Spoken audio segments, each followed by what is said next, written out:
Alhamdulillah arsala rasulahu bil huda wa dinil haq liyudhhirahu 'ala din kullihi wa kafa billahi shahidan. Asyhadu an la ilaha illallah wahdahu la syarika lah wa asyhadu anna Muhammadan 'abduhu wa rasuluhu la nabiyya wa la rasula ba'dah. Allahumma salli wa sallim wa barik 'ala hadzal nabiyil karim nabiyina Muhammad ibn Abdillah wa 'ala alihi wa ashabihi wa man walah amma ba'du. Subhanaka la ilma lana illa ma 'allamtana innaka antal alimul hakim. Raditu billahi rabban wa bil islam dinan wa bi Muhammadin sallallahu alaihi wasallam nabiyyan. Allahumma anta rabbi la ilaha illa anta khalaqtani wa ana 'abduka wa ana 'ala ahdika wa wa'dika mastata'tu. A'udzu bika min syarri ma sana'tu abu'u laka bi ni'matika 'alayya wa abu'u bi dhanbi faghfir li fa innahu la yaghfiru dzunuba illa anta. Hadirin kaum muslimin jamaah salat maghrib yang dirahmati dan dimuliakan oleh Allah Subhanahu wa taala. Alhamdulillah, puji dan syukur mari senantiasa kita panjatkan kepada Allah taala atas segala curahan rahmatnya dan ridha-Nya kepada kita semua, terutama nikmat iman, nikmat Islam, nikmat sehat dan kesempatan pada malam hari ini kita bisa penuhi panggilan Allah taala melaksanakan salat maghrib secara berjamaah, dan kita lanjutkan dengan duduk sejenak di majelis ilmu yang mudah-mudahan Allah taala memudahkan jalan kita untuk sampai kepada al-jannahnya. Man salaka tariqan yaltamisu fihi ilman sahalallahu lahu tariqan ilal jannah. Barang siapa yang menempuh perjalanan dalam rangka mencari ilmu, dalam rangka duduk di majelis ilmu, Allah taala mudahkan jalannya untuk sampai kepada syurganya.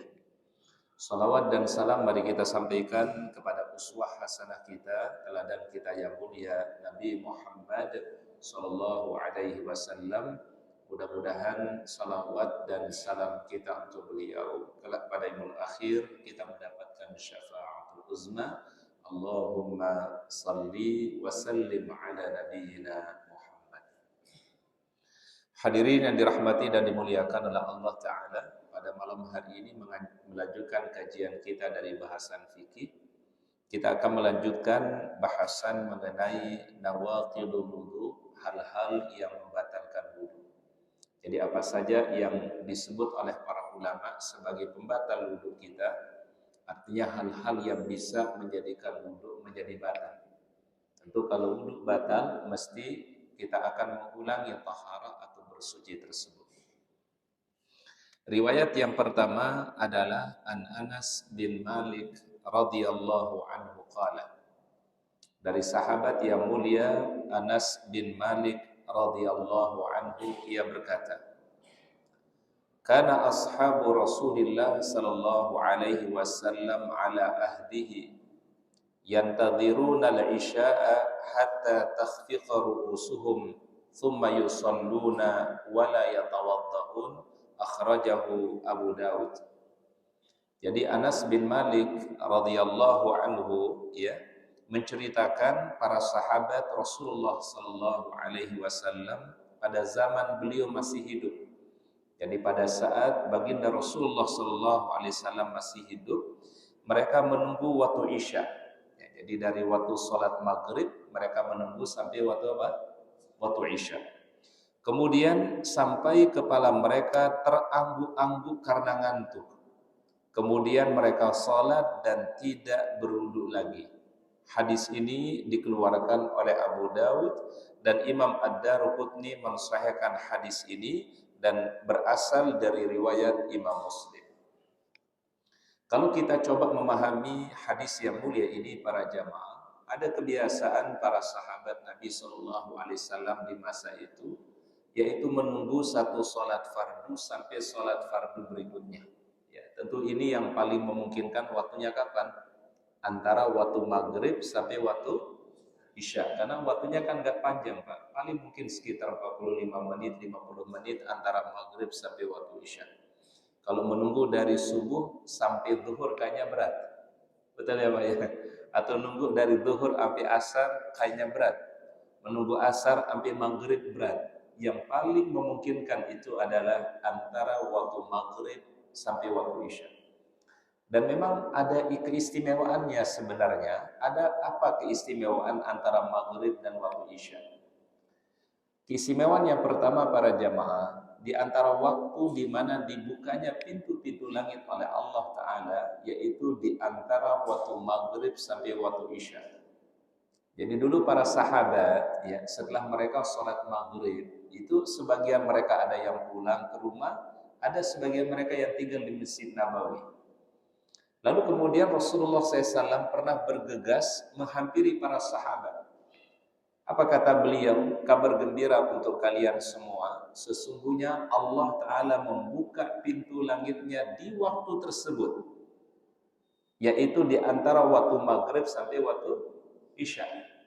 Apa kata beliau? Allah Ta'ala membanggakan kalian, orang-orang yang menyelesaikan satu ibadah fardu dan menunggu ibadah fardu berikutnya. Menunggu dari adzan maghrib atau habis salat maghrib sampai datangnya waktu isya. Ini waktu yang disebut futihat abwabus sama, dibukanya pintu langit oleh Allah. Keistimewaan yang kedua antara maghrib dan isya adalah ada sebuah hadis dari baginda Rasul mengatakan, maukah aku tunjukkan 3 amalan? Siapa saja yang mengamalkan 3 amalan ini, kata beliau, Allah mengampuni dosa-dosanya dan mengangkat derajatnya. Jadi pasti kita kepingin, ya, Allah Ta'ala ampuni dosa kita, Allah Ta'ala angkat derajat kita. Apa 3 amalannya, kata beliau? Yang pertama, isbaghul wudu 'alal makari, ya, menyempurnakan wudu sesuai anjuran Nabi walaupun dalam situasi yang sulit. Ya, dalam keadaan cuaca yang ekstrim, dalam cuaca dingin, tapi seorang berwudu seperti anjuran baginda Nabi, mengikuti aturan Rasulullah SAW, maka ini mendatangkan ampunan dan mengangkat derajat hamba. Yang kedua, kasratul khuta ilal masajid, orang yang memperbanyak langkah menuju masjid. Maknanya apa? Orang-orang yang menjaga sholat berjamaah di masjid.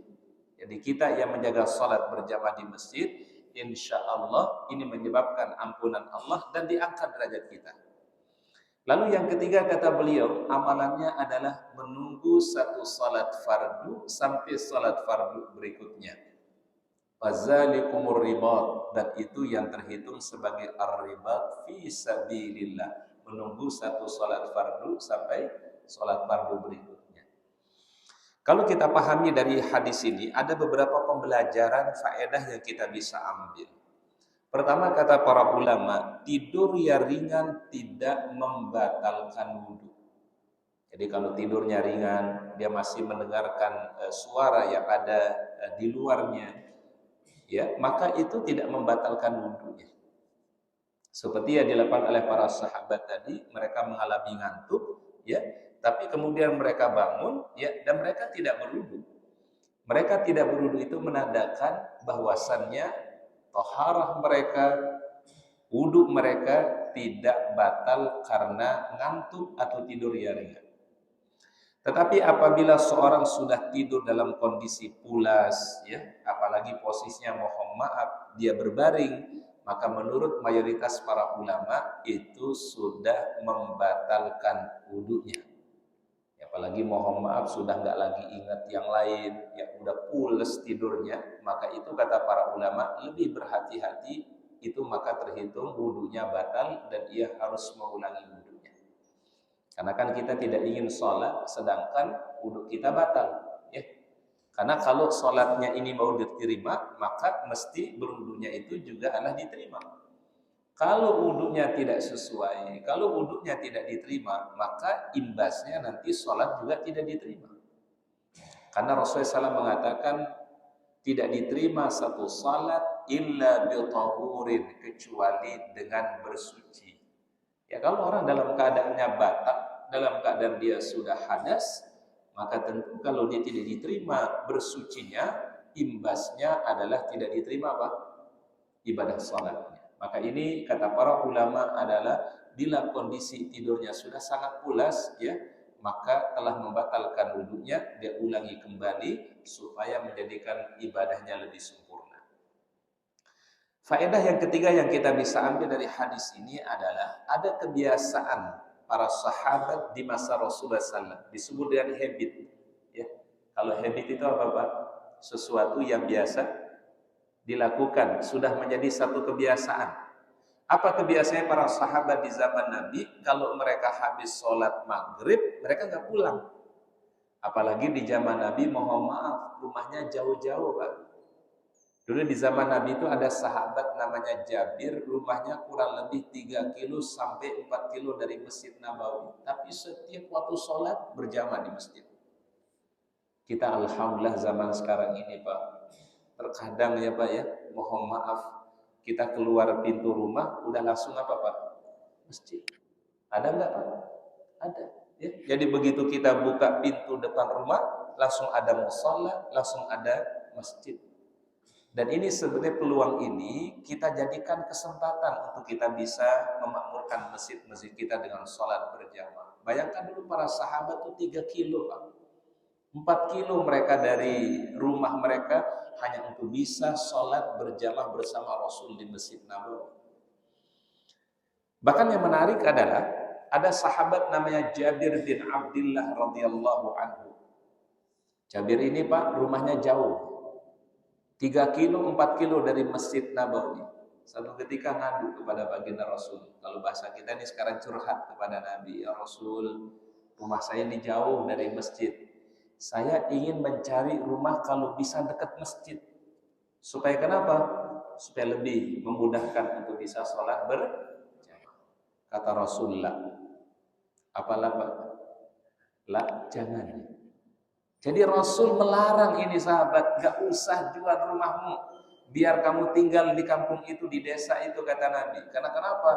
Setiap langkah perjalanan menuju masjid itu langkah yang akan dihitung sebagai pahala oleh Allah. Turun Al-Quran surah Yasin. Inna nahnu nuhyil mauta wa naktubu ma qaddamu wa atharahum wa kulla syai'in ahsaynahu fi imamin mubin. Inna nahnu nuhyil mauta, sungguh kami hidupkan manusia setelah dia meninggal. Wa naktubu ma qaddamu wa athar, kami tulis kebaikan-kebaikan yang mereka perbuat dan bekas-bekas kebaikan mereka, jejak-jejak kebaikan mereka. Wa kulla syai'in ahsaynahu fi imamin mubin, semua kebaikan mereka kami simpan dalam catatan yang telah kami abadikan. Maka sahabat ini gak jadi jual rumahnya Pak. Karena kenapa? Dia sadar bahwasannya setiap langkah menuju masjid jadi pahala. Satu langkah Allah Ta'ala ampuni dosanya, satu langkah Allah Ta'ala angkat derajatnya, satu langkah ditulis kebaikan oleh Allah Subhanahu wa Ta'ala. Maka para jamaah, insya Allah ketika kita menjaga sholat berjamaah di masjid, kalau kita syiarkan masjid-masjid kita dengan sholat berjamaah, mudah-mudahan langkahnya menjadi langkah yang Allah Ta'ala ridhoi. Ini menjadi motivasi Pak, ya, menjadi motivasi. Ya. Baik, kemudian riwayat yang kedua, ya. Wa an Aisyah radhiyallahu anha qalat. Dari Aisyah radhiyallahu anha ia berkata, Ja'at Fatimah bintu Abi Hubaisy ila Nabi sallallahu alaihi wasallam. Fatimah binti Abi Hubaisy ini datang ke hadapan Nabi sallallahu alaihi wasallam. Lalu wanita ini berkata, faqalat ya Rasulullah, wahai Rasulullah, inni imra'atun ustahadu fala athhur. Aku ini adalah perempuan yang selalu keluar darah istihadah.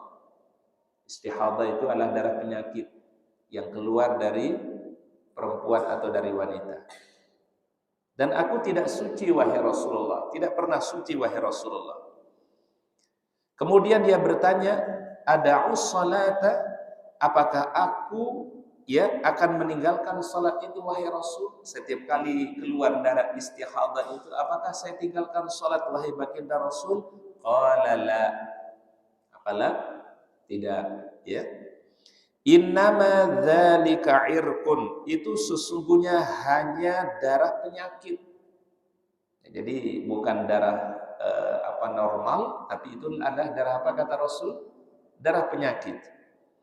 Walaisa bihaidin, dan itu bukan termasuk haid kata Nabi. Dan biasanya darah istihadah ini keluar di luar daripada masa keluarnya haid.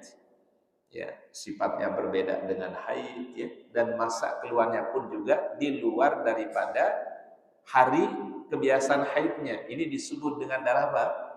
Istihadah. Maka apa kata Rasul? Fa idza aqbalat haidatuki fada'is salata wa idza adbarat faghsili an kiddam thumma shalli, muttafaqun alaih. Rasul kemudian mengatakan, itu karena itu hanya darah penyakit kata beliau dan bukan haid. Apabila waktu haidmu datang, tinggalkanlah salat. Jadi kalau itu darah haid, maka salatnya apa? Ditinggalkan. Berarti jangan melakukan salat kalau dalam kondisi haid. Karena dalam keadaan haid itu tidak boleh orang salat. Kemudian kata beliau, tetapi apabila haid itu berhenti, maka bersihkanlah ya, kemudian ya engkau lakukanlah salat. Jadi habis keluar darah haidnya, dia mandi, kemudian dia kerjakan apa? Salat. Hadis yang mulia ini, para ulama mengatakan ada beberapa faedah yang kita bisa ambil. Faedah yang pertama adalah istihadah adalah darah yang keluar selain daripada waktu normalnya. Karena perempuan kan punya waktu mu'tad namanya, waktu yang biasa keluar haid. Masing-masing perempuan itu berbeda-beda. Ada yang 3 hari, ada yang 4 hari, ada yang 5 hari, ada yang 6 hari, ada yang 7 hari. Bahkan ada yang sampai 11 hari. Itu masa yang normal yang berlaku padanya. Kalau ada darah yang keluar di luar dari masa normalnya, maka disebut dengan darah istihadah. Kalau datang istihadah ini atau keluar dari istihadah ini, cukup dibersihkan saja, gunakan pembalut dan tetap melakukan sholat karena bukan haid. Tapi kalau itu darah haid, yang keluar dari wanita itu darah haid, maka darah haid itu adalah najis, maka seseorang perempuan tidak boleh melakukan yang namanya sholat. Dan haid itu kan tidak menyebabkan orang itu mengqadha sholat. Jadi kalau haid itu tidak diqadha sholatnya, tapi apabila seorang wanita haid kemudian meninggalkan puasa, maka puasanya wajib diqadha. Fa'iddatun min ayyamin ukhra. Dia akan ganti sesuai dengan jumlah hari yang ditinggalkan selama haidnya. Misalnya di bulan Ramadan ada wanita yang haid 3 hari atau ada yang haid sepekan, maka waktu dia nanti sudah bersih, sudah selesai bulan Ramadan, maka dia fa'iddatun min ayyamin ukhar, dia mengqadha puasanya. Tetapi kalau salat tidak diganti dengan qadha. Inilah rahmat Allah Ta'ala. Masya Allah, Allah Ta'ala sayang kepada perempuan, Allah Ta'ala sayang kepada wanita ya. Kalau dia haid, itu sholatnya tidak diganti. Karena lumayan Pak ya kalau diganti ya Pak ya. Coba kalau dia haidnya 3 hari saja, 1 hari sholat itu berapa waktu? 5. Kalau 3 hari dia haid berarti berapa? 15 kali sholat. Kalau dia ganti 15 kali 5 berapa? Kalau 5 hari sholat dikalikan 5 berapa? 25, berat. Dan inilah rahman rahimnya Allah Ta'ala. Kalau wanita haid tidak mengganti salatnya, tapi kalau dia berpuasa atau meninggalkan puasa, maka dia ganti itu puasa. Karena kalau kan puasa ya dia haidnya 3 hari ya, maka 3 hari puasa itu yang dia tinggalkan dia. Kalau sholat kan lumayan. Makanya la yukallifullahu nafsan illa wus'aha. Kan banyak dalam konteks syariat ini Pak yang kita dikasih kemudahan. Contoh Pak, Rasul katakan sholli qa'iman, salat dalam keadaan berdiri. Fa illam tastati', kalau enggak mampu berdiri, fa qa'idan, disuruh salat dalam keadaan apa? Duduk. Enggak mampu juga salat dalam keadaan duduk, fa mudtaji'an, salatnya dalam keadaan berbaring. Gak mampu juga salat dalam keadaan berbaring, fa'aumi'u, gunakan isyarat. Dengan hanya kedipan matanya, dengan isyaratnya dia salat. tidak mampu juga, gimana Pak? Inna lillahi wa inna ilaihi raji'un. Berarti orang itu udah layak disolatkan, udah mampu. Nah, apa artinya Pak? Jangan pernah meninggalkan ibadah, walaupun apapun kondisi kita, mau sehat, mau sakit, mau kita lapang, mau kita sempit, tetap sholat. Nggak ada ceritanya orang itu libur sholat, enggak ada. Karena kenapa? As-sholatu imaduddin. Salat itu tiangnya apa? Agama. Yang namanya tiang Pak, faman aqamaha faqad aqamad-din. Kalau dia tegakkan itu salat, berarti dia tegakkan tiang agama. Kalau dia tinggalkan salat, sama artinya dia menghancurkan agamanya. Sehingga ada seorang ulama itu mengatakan apa? Manusia hatta penuh dengan dosa dan kemaksiatan, jangan tinggalkan salat. Karena bisa jadi salat itulah yang bisa merubah manusia. Salat itulah yang bisa menjadikan kita nanti suatu saat bisa merubah. Betul Pak? Betul Pak? Jangan sampai Muhammad udah bermaksiat, gak sholat lagi. Udah berbuat maksiat dan dosa, tinggalkan sholat lagi. Itu lebih repot lagi. Jadi sekali lagi, walaupun manusia berdosa, penuh kemaksiatan kepada Allah, jangan tinggalkan sholat. Kita tidak tahu, mungkin dengan sholat itu Allah Ta'ala merubah. Sholat itulah yang memberikan hidayah kepada kita. Apalagi yang dia mohon dalam sholatnya, ihdinas siratal mustaqim. Berapa kali kita minta Pak? Berapa kali kita minta? 17 kali. Itu di sholat fardu. Belum ditambah dengan sholat sunnahnya. Ya, di sholat fardu saja minimal kita minta 17 kali. Dan Al-Fatihah itu punya keistimewaan. Ini salah satu fadilahnya Al-Fatihah. Sehingga kalau kita membaca Al-Fatihah itu dibaca dengan penuh penghayatan, dihayati maknanya. Dalam satu hadis sahih, dalam riwayat hadis qudsi, apa firman Allah Ta'ala? Qasamtu salata baini wa baina abdi kismain. Aku bagi salat itu antara aku dan hamba-hambaku, kata Allah. Kalau hambaku mengucapkan alhamdulillahi rabbil alamin, Allah Ta'ala menjawab, hambaku telah memujiku. Apabila seorang hamba mengatakan ar-Rahmanir Rahim, maka Allah menjawab, hambaku telah mengagungkan. Kalau hamba itu mengatakan Maliki Yaumiddin, Allah langsung menjawab, hambaku telah memujaku. Iyyaka na'budu wa iyyaka nasta'in, maka Allah telah menjawab, inilah perjanjian antara aku dan hamba-hambaku. Ihdinas siratal mustaqim, siratal ladzina an'amta 'alaihim ghairil maghdubi 'alaihim waladdallin. Maka Allah telah menjawab, hambaku berdoa dan memohon, aku berikan apa yang dia minta. Oleh karenanya para jamaah Al-Fatihah itu istimewa. Disebut oleh Rasul sebagai sab'un minal mathani, 7 ayat yang diulang-ulangi. Ummul Quran. Apa ummu itu Pak? Pangkal. Ya, segala isi Quran itu ada pada surat apa? Al-Fatihah. Bahkan ada satu riwayat Pak. Satu ketika Rasulullah SAW duduk bersama malaikat Jibril alaihissalam. Ya, duduk bersama siapa? Malaikat Jibril alaihissalam. Tiba-tiba terdengar suara begitu gemuruh dari langit. Apa kata malaikat Jibril alaihissalam? Sesungguhnya pada saat ini turun malaikat. Ya, ia tidak akan pernah turun kecuali pada waktu ini, kata Jibril alaihissalam. Lalu kemudian malaikat itu memberikan kabar atau menyampaikan salam kepada Rasulullah SAW, dan dijawab salam malaikat itu. Kemudian malaikat itu mengatakan, ya Rasulullah, wahai Muhammad, engkau diberikan 2 cahaya yang belum pernah diberikan kepada nabi-nabi sebelum engkau. Ya, Rasul diberikan apa? 2 cahaya, kata malaikat tadi. Yang 2 cahaya ini belum pernah diberikan kepada nabi-nabi yang lainnya. Apa 2 cahaya itu, kata malaikat? Yang pertama, suratul Fatihah. Surat apa? Al-Fatihah. Yang kedua, wa ayataini min akhir suratil Baqarah, dan akhir daripada surat Al-Baqarah. Ini yang tidak pernah diberikan kepada nabi-nabi sebelum engkau, wahai Rasulullah. Nah, sehingga Masya Allah, pantas Nabi Muhammad SAW disebut Nabiur Rahmah. Nabi yang penuh apa? Rahmat.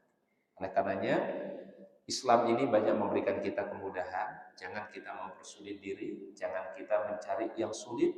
Kalau memang ada kemudahan, ambil kemudahan. Shadaqatun tasaddaqallahu alaikum.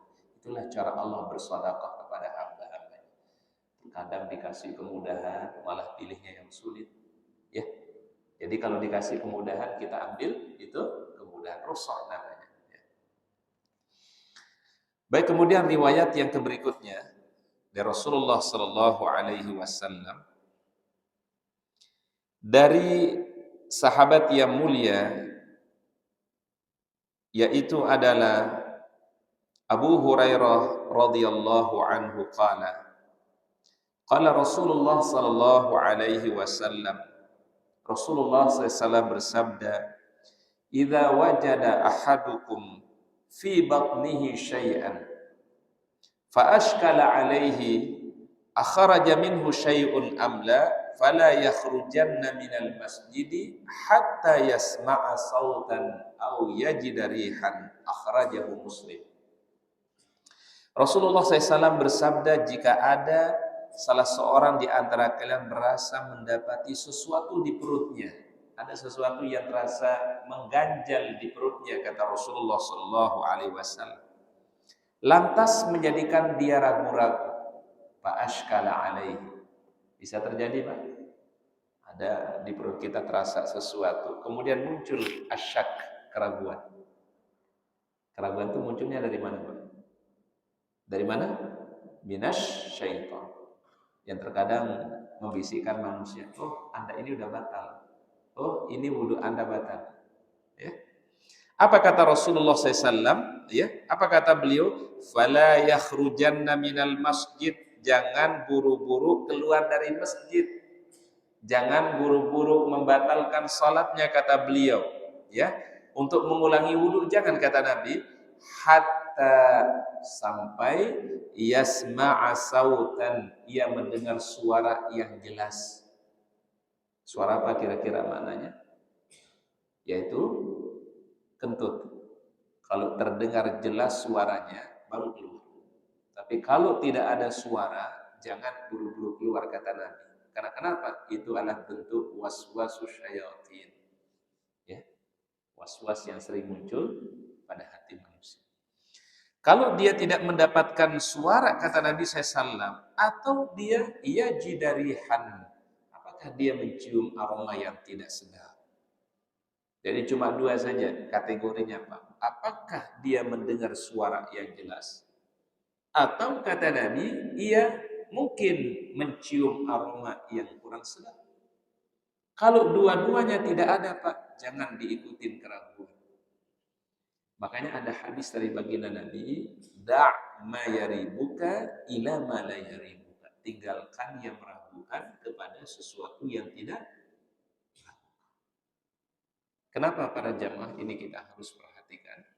Syaitan itu paling senang melihat orang itu ragu. Syaitan itu paling senang melihat orang itu dalam keraguan. Karena kenapa? Keraguan itu akan membuat manusia menjadi terbebankan hatinya. Ya, sehingga rasanya belum mantap, rasanya tidak pas. Itu karena keraguan-keraguan. Makanya Quran mengingatkan, Pak, alladzi yuwaswisu fi sudurin nas. Ada yang selalu membisikkan di dalam jiwa manusia, dalam dada manusia. Alladzi yuwaswisu fi sudurin minal jinnati wanas, baik dari bangsa jin atau dari bangsa manusia. Berarti yang suka menggoda itu dari mana? Yang suka menghalang-halang itu ada dua. Bisa syayatinul ins, syaitan yang berwujud manusia, atau syayatinu minal jin, atau syaitan yang berasal dari apa? Bangsa jin. Contoh, ada orang mau ibadah, diganggu sama temennya, ngapain mau ibadah? Udah kita santai aja, gak perlu sholat, gak perlu ibadah. Ini kira-kira syaitan dari bangsa apa? Syaitan dari bangsa apa? Minal ins. Ada orang yang mau berangkat umroh, berangkat haji, udah nggak usah berangkat umroh, nggak usah berangkat haji, udah duitnya dipakai buat yang lain aja. Pakai buat poya-poya, pakai buat yang lain. Ngapain mau ibadah umroh ke tanah suci?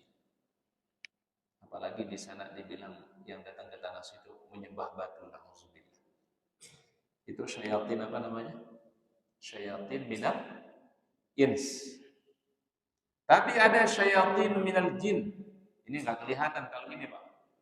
Bisikan dalam hati manusia, kita sholat, ini 2 rakaat apa 3 rakaat.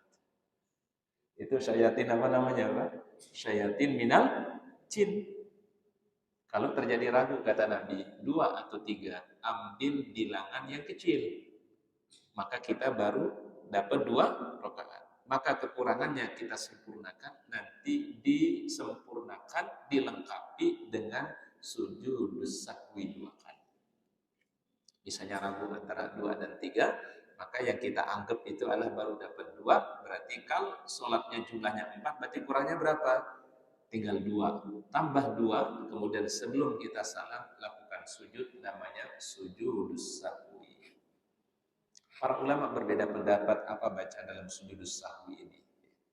Riwayat yang pertama mengatakan dari para ulama, bacaannya sama seperti bacaan waktu sholat. Berarti subhana rabbiyal a'la wa bihamdihi.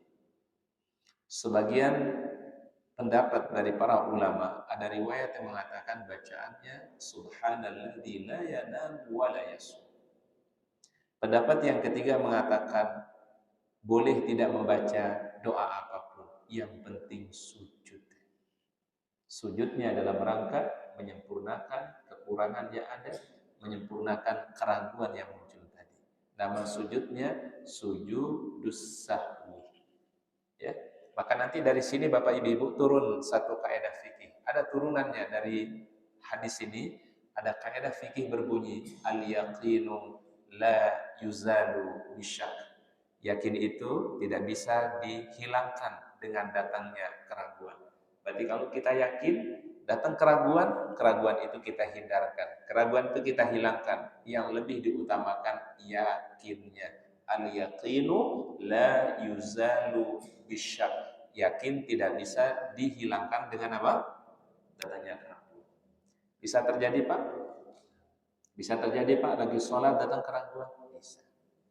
Ya. Tapi jangan sampai setiap sholat ya, Pak. Sholat subuh ragu, sholat zuhur ragu, sholat asar ragu, maghrib ragu, isya ragu. Kalau setiap sholat ragu, mohon maaf, ya ada problem. Ya, jangan-jangan ini orang sudah dikuasai oleh apa tadi, Pak? Apa? Syayatin apa namanya? Syayatinul jin. Ya, sudah dikuasai oleh bangsa. Kalau sesekali terjadi mah itu lumrah, fitrah manusia. Rasul pernah lupa nggak waktu salat? Bapak Ibu, Rasul pernah lupa nggak waktu salat? Ada satu hadis riwayat, ini disebut dengan hadis Dzul Yadain, ya, hadis Dzul Yadain. Satu ketika Rasulullah SAW salat, baru mendapatkan 2 rakaat. Ini kalau tidak salah riwayatnya itu adalah di waktu sholat zuhur atau di waktu sholat asar di Madinah. Tiba-tiba baru 2 rakaat Rasul salam. Assalamualaikum warahmatullahi. Assalamualaikum warahmatullahi. Rasul baru dapat berapa? 2 rakaat. Rasul kemudian istighfar, berzikir, berdoa. Lalu kemudian ada sahabat bernama Dzul Yadain menegur baginda Rasulullah SAW. Ya Rasulullah, aku siratis sholatu, apakah sholat Anda dikosor? Ya mestinya 4 rakaat, beliau baru kerjakan berapa? 2 rakaat. Aku siratis sholatu ya Rasulullah. Kata beliau, enggak, saya tidak kosor sholat. Berarti Rasul sholatnya baru berapa rakaat, Pak? 2. Di samping Dzul Yadain ini ada sahabat Sayyidina Abu Bakar As-Siddiq radhiyallahu anhu. Ditanya Abu Bakar, "As-sadaqa Dzul Yadain ya Abu Bakrin?" Apa benar ucapannya Dzul Yadain itu bahwa aku qasar salat, artinya baru salat 2 rakaat? Naam ya Rasulullah. Apa na'am? Iya wahai Rasul, Anda baru dapat sholat 2 rakaat. Berarti kekurangannya berapa? Maka beliau bangun sholat yang ketiga, rakaat yang ketiga, dan rakaat yang keempat. Dan sebelum beliau salam, sajadah rakaataini, beliau sujud 2 kali. Dan ini yang disebut dengan sujudus sahwi. Ya, jadi tadi boleh bacanya subhanallah boleh, atau subhanalladzi la yanamu wa la yasu, atau tidak membaca doa juga boleh. Yang penting sujud 2 kali. Kalau kata orang pokoknya sujud. Apa pokoknya? Yang penting sujud. Mau baca silahkan, tidak baca juga tidak ada masalah. Yang penting kita sempurnakan itu kekurangan dengan melakukan sujud 2 kali, yang disebut dengan sujud apa tadi? Sujud as-sahwi. Ya.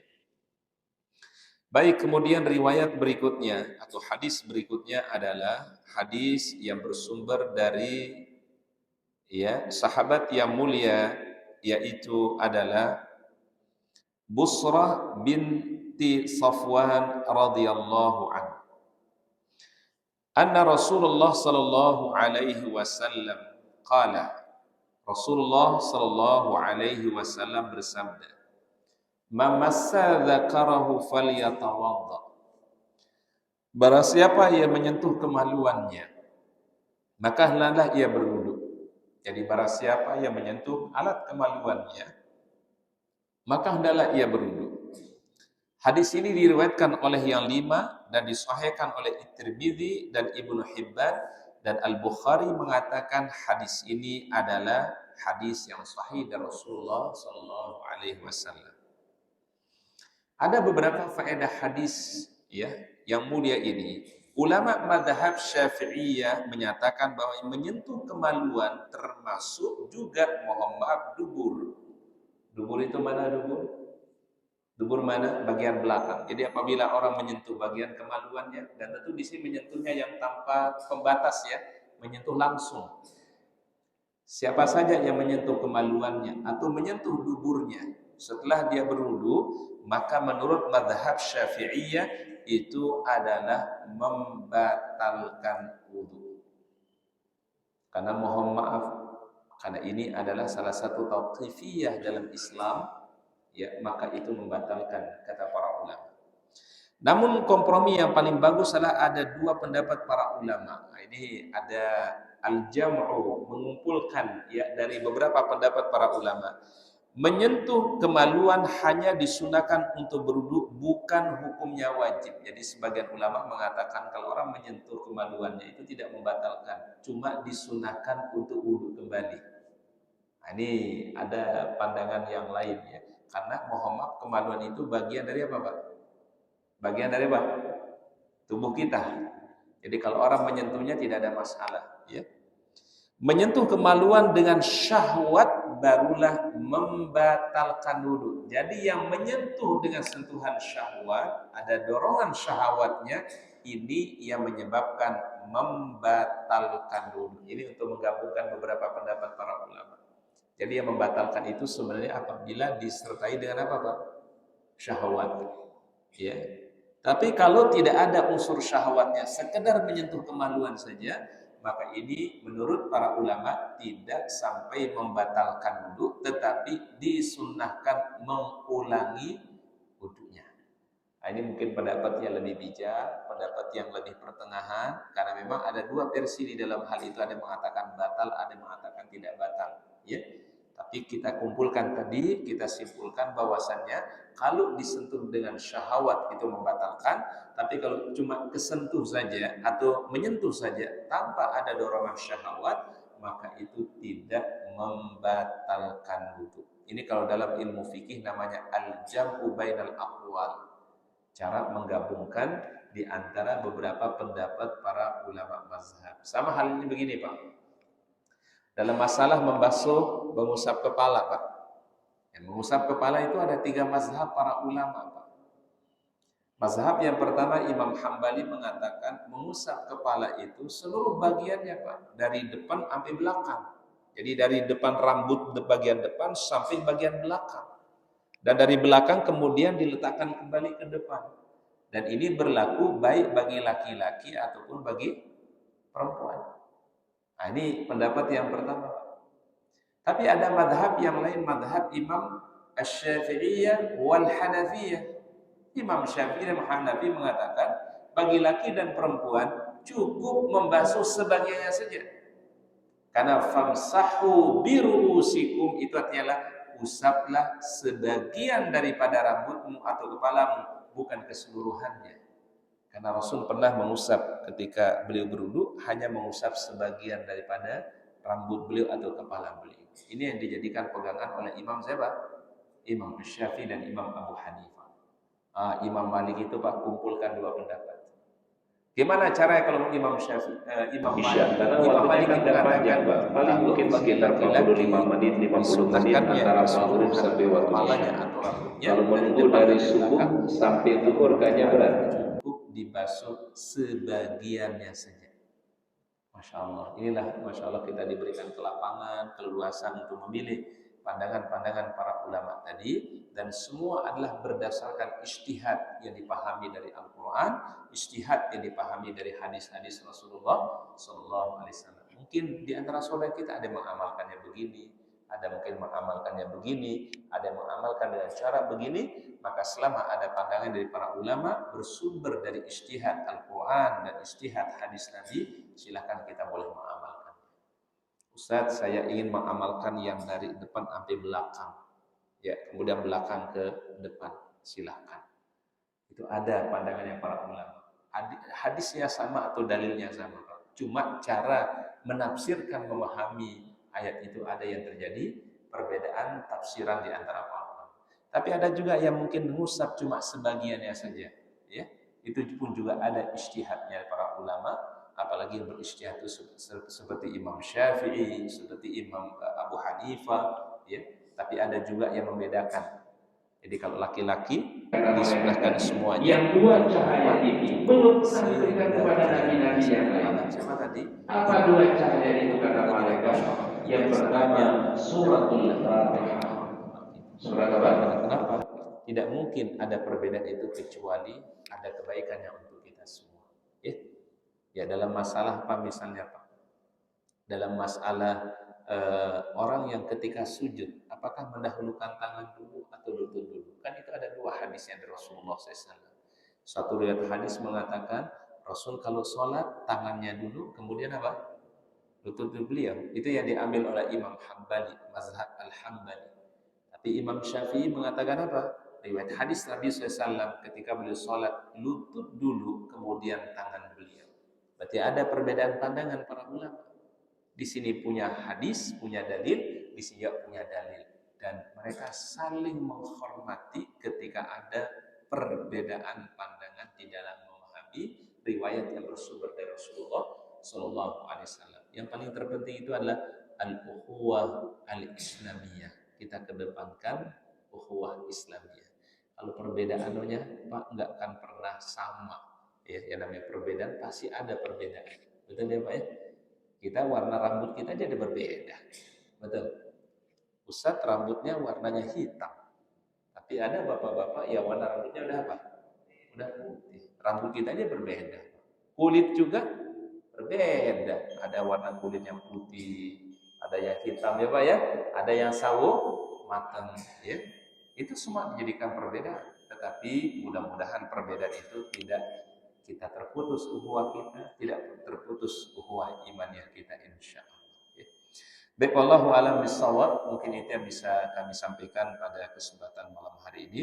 Semoga Allah Ta'ala memberikan kita ilmu yang bermanfaat. Allah Ta'ala berikan kita faedah-faedah dari apa yang disampaikan oleh Rasulullah Sallallahu Alaihi Wasallam, dan mudah-mudahan kita bisa amalkan dalam kehidupan kita sehari-hari.